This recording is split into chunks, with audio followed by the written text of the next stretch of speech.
अस्तित्व एक प्रेम कहानी में इससे पहले मैं तुम्हें लेने आई हूँ। अब मुझसे हो नहीं पाएगा सिमरन। देखो मेरे घर पे आग लग गई, मेरा बेटा मर गया, मेरा बेटा मर गया, कोई कुछ करो। इन्हें साइकियाट्रिस्ट के पास ले जाना पड़ेगा, जल्दी से फोन करो। चलो। अभी कल क्या दिन है याद है?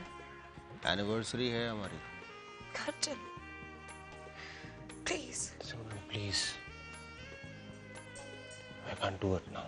I'm sorry, मैं पापा को नहीं ला सकी बेटा।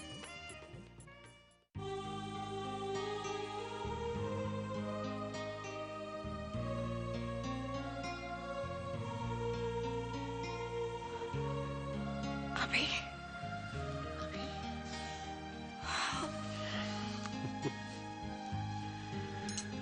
हमारे बच्चों को हमारी एनिवर्सरी याद थी सिमरन, कैसे नहीं आता मैं। सॉरी मामा, आपको सरप्राइज देना चाहा था, आपको रुलाने का इरादा बिल्कुल नहीं था। इसका मतलब तुम सब मिल गए और मुझे अलग कर दिया। नो मामा, बस थोड़ी सी शरारत करनी चाहिए। पापा तो आपसे पहले यहाँ पहुँच गए थे, जेट स्पीड पे टैक्सी चलाते हुए। बेचारा ड्राइवर परेशान हो गया होगा। और मैं सारा रास्ता सोचती रही, मुझे अभी के बगैर देखकर तुम कितने उदास हो जाओगे। हाय सिमरन दीदी। रश्मि। Hi. I'm so happy to see you like this. ये तो आस्था ने मुझे फोन करके बुलाया। पहले तो मुझे डर लग रहा था, लेकिन बाद में पता चला कि ये दोनों शादी कर रहे हैं, इसलिए मेरा आना तो जरूरी था। थैंक्स बच्चा। पापा आप खुश तो है ना? बेटा खुश ना होने की कोई वजह भी तो नहीं है ना।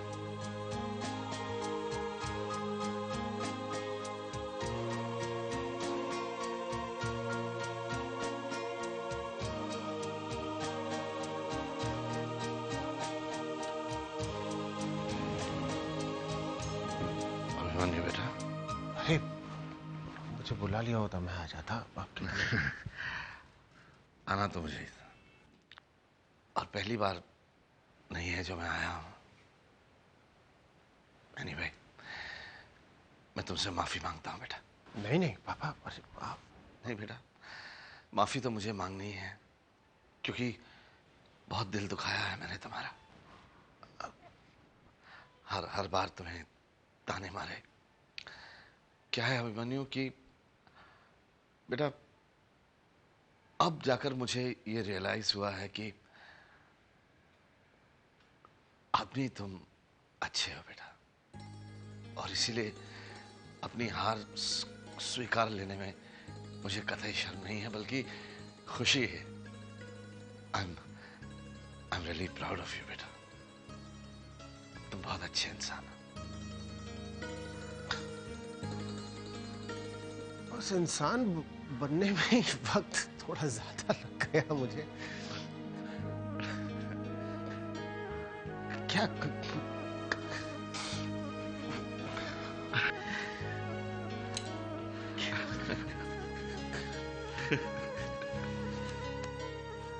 Thank you so much. खुश रहो बेटा।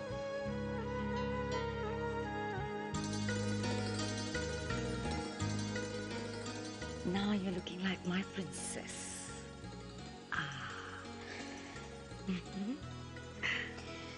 मामा, आपको याद है एंगेजमेंट पर मैंने आपसे कहा था कि मेरी शादी पे आप ही मुझे तैयार करेंगी। शादी में आप मुझे तैयार करेंगी, बिकॉज आई एम श्योर तब तक आपकी आईसाइट वापस आ जाएगी। याद है बेटा। अब तो आप खुश हैं ना? हाँ खुश हूँ बेटा, लेकिन इससे ज्यादा खुशी तब होती है अगर वो सब साथ होते जो यहाँ नहीं है।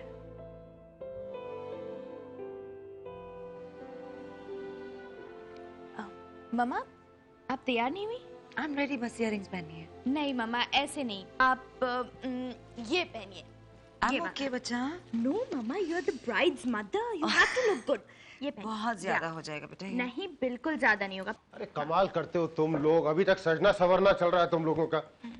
मुहूर्त नाम की भी कोई चीज होती है, औरतों की तरह तैयार हो रही हो दोनों के दोनों। क्या हुआ है? Please help. रुको एक सेकंड, हो गया ये?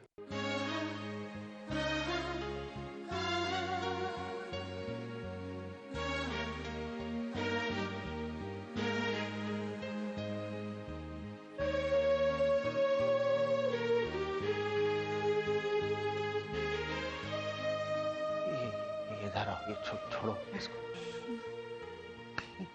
हमारी बेटी है।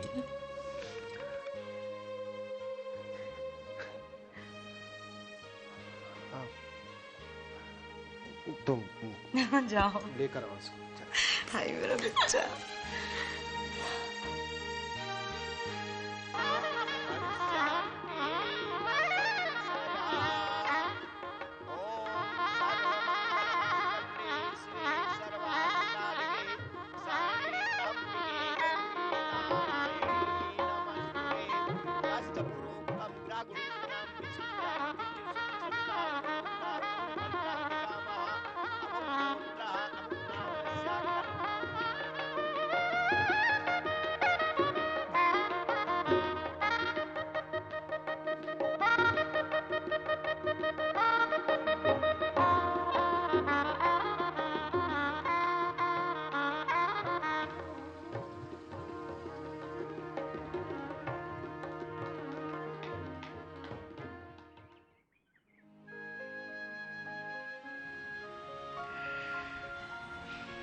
अभी वक्त इतनी जल्दी गुजर जाता है नहीं।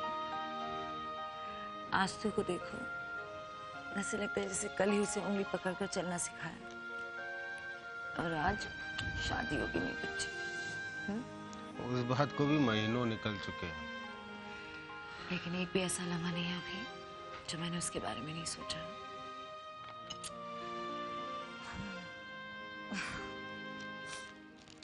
बात करनी है क्या उससे? एक बेटर आइडिया है। सीडर मिला और आज तो को डिनर के लिए बुला लिया। यही कर लेते हैं। रुको एक सेकंड, उसका नंबर क्या? Hello ma'am. Hello sir.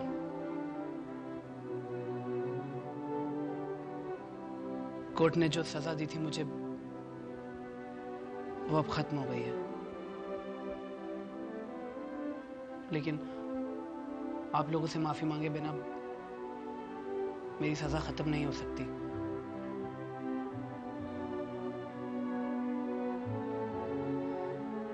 Please मुझे माफ कर दीजिए, प्लीज।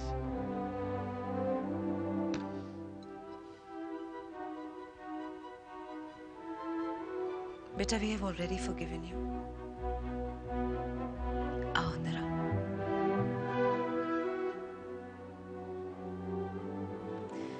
बेटा, गलतियां तो सब करते हैं, बच्चे भी और बड़े भी।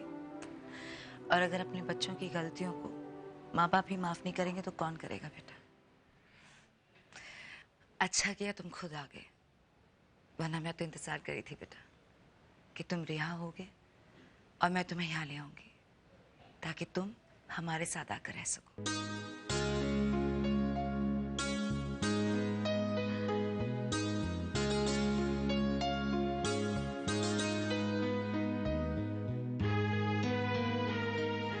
मैम, मैं आपके साथ? क्यों? अभी तुम्हारे पापा हैं, मैं तुम्हारी मम्मा, तो ये घर भी तुम्हारा ही हुआ ना बेटा? नहीं मैम, मैं इस लायक नहीं हूँ। फिर वही बात यश, मैं तुम्हें अपनों से भागने नहीं दूंगी। बस बस बस कामयाब। यश बेटा, ये तुम्हारे लिए एक नई जिंदगी है। जो बीत गया उसे भूल जाओ।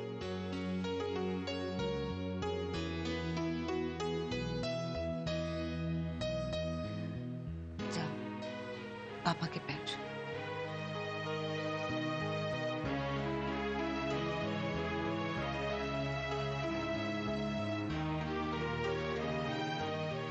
मुझे माफ कर दीजिए पापा।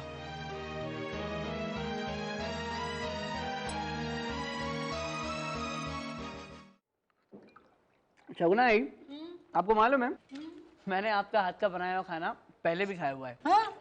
आप हॉस्पिटल टिफिन भेजती थी ना? हाँ। And I must tell you, you're a great cook. Thank you. Oh, I'm really sorry. लगता है मैं गलत वक्त पर आ गया। अरे नहीं, बिल्कुल सही वक्त पे आए हो। आओ आओ आओ, बैठो। खाना शुरू कर ही रहे थे। शगुना, नमस्ते भाभी। नमस्ते। ये गुरु। यश, ओह, यस यस यस। ये भवानी अंकल है बेटा, बहुत पुराने दोस्त हैं मेरे। नमस्ते। नमस्ते बेटा, खुश रहो। गुरु मैं खाना तो खाऊंगा ही, कुछ मीठा मीठा हो जाए। हाँ है ना, है। तुम्हारे बेटे की खुशी में भी और इसकी खुशी में भी। ये तुम्हारी नई किताब की पहली कॉपी। अरे आ गई।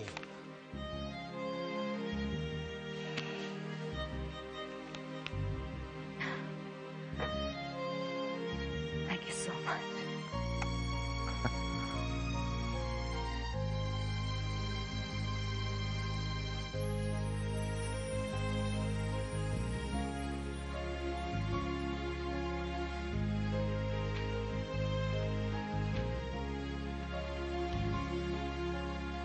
आज ही रात को पढ़नी है क्या? नहीं, सिर्फ प्रीफेस पढ़ना चाहती हूँ। वैसे किसी भी किताब का प्रीफेस पढ़ के काफी हद तक पता चल जाता है कि किताब कैसी है। I'm getting scared now। पता नहीं प्रीफेस पढ़ के तुम आगे पढ़ना भी चाहो ना पढ़ना चाहो किताब को। अपनी तारीफ सुनना चाहते हो? हाँ। Thank you. अस्तित्व एक प्रेम कहानी।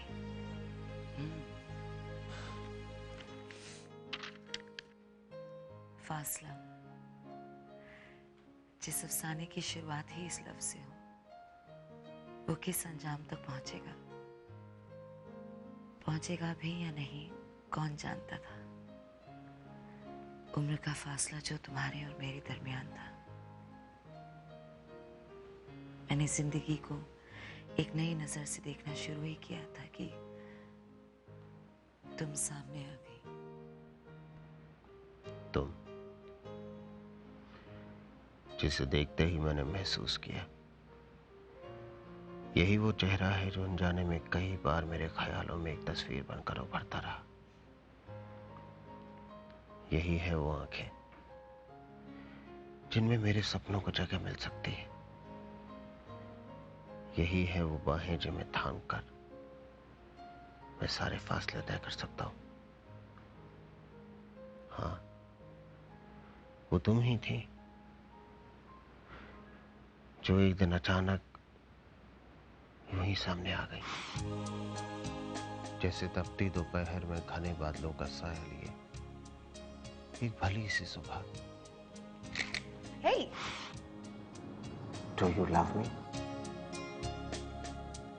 I, Simran Mathur, take you, Abhimanyu Saxena, to be my lawfully wedded husband.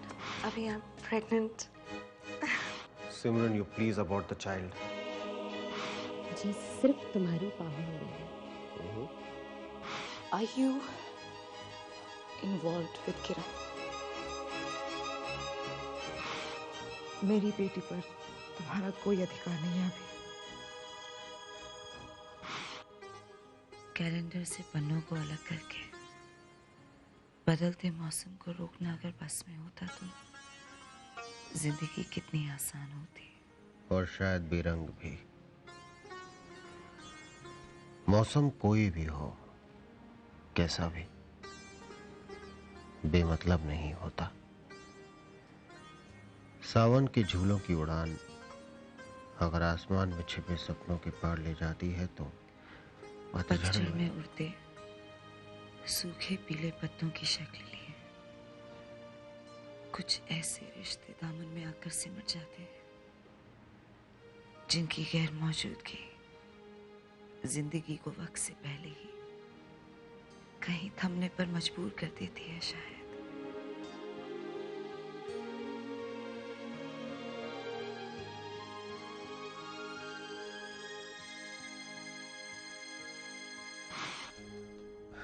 मैंने और सिमरन ने ये डिसाइड किया है कि हम शादी करने जा रहे हैं। ये सब क्या है? ये मेरी बेबी है नगमा। मैं नेहा की बात कर रही हूँ। I think you should marry her. Abhimanyu और नेहा की शादीशुदा जिंदगी के बीच तुम क्या कर रही हो? तुम उन दोनों की जिंदगी में दूसरी औरत बन गई हो। आपकी बेटी आपकी जैसी मेरी। आस्था कहाँ है? मेरे को नहीं बचा, अभी इधर सो रही थी। अभिमन्यु, तुम और सिमरन फिर से एक हो जाओ। अगर एक शब्द में मेरी जिंदगी की कहानी सुनना चाहोगे तो मैं यही कहूंगी, मृत तृष्णा। वो ये शादी एक्सेप्ट नहीं कर पा रहे थे, इसलिए कहीं चले गए हैं, बट इट्स ओके। उम्र कहीं थम गई थी, लेकिन फासला जैसे बढ़ता ही जा रहा था, नदी के दो किनारों की तरह, साथ साथ दौड़ती रेल की पटरियों की तरह। But it was destined for us to be together again. वक्त से पहले और किस्मत से ज्यादा कभी किसी को कुछ नहीं मिलता, ऐसा सुना था, फिर देख भी लिया।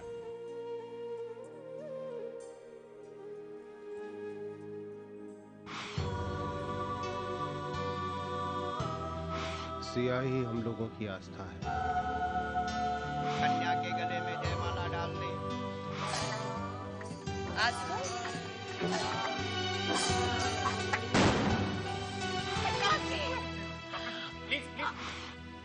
आस्था नहीं है। I know you very well. Attempt of rape का चार्ज लगाया है। What? अपने आके डॉक्टर सिमरन को देना चाहती हूँ।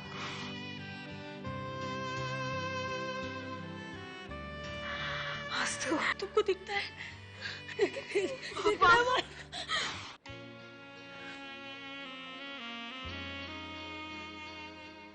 उजाला हर अंधेरे को दूर नहीं कर सकता, तेज रोशनी ही तो इंसान के साथ चलते साए को उससे भी बड़ा आकार देती है। वो अनगिनत परछाइयां जिनसे अगर भागना चाहे भी तो साथ भागती है। अतीत की बैसाखी थामे सभी फासलों को मिटाने की कोशिश में मैं और तुम जिंदगी का सफर जारी, और जब तक सांसें हैं ये कहानी खत्म नहीं हो सकती।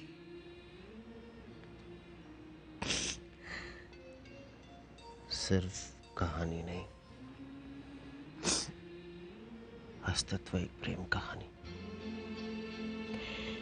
कहानी नहीं, एक जिंदगी नामा।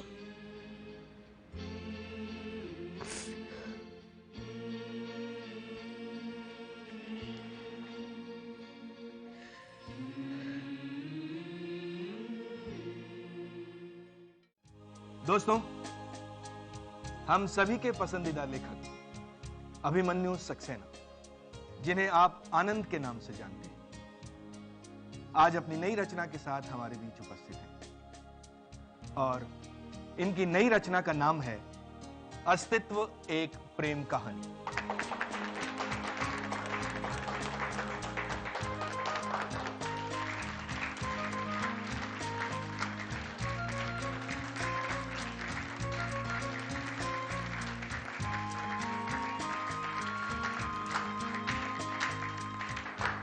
दोस्तों, आज के हमारे chief guest mister Ajay Sinha से मैं गुजारिश करूंगा कि वो आनंद की इस नई रचना को आप सभी के सामने रखें। मिस्टर अजय सिन्हा।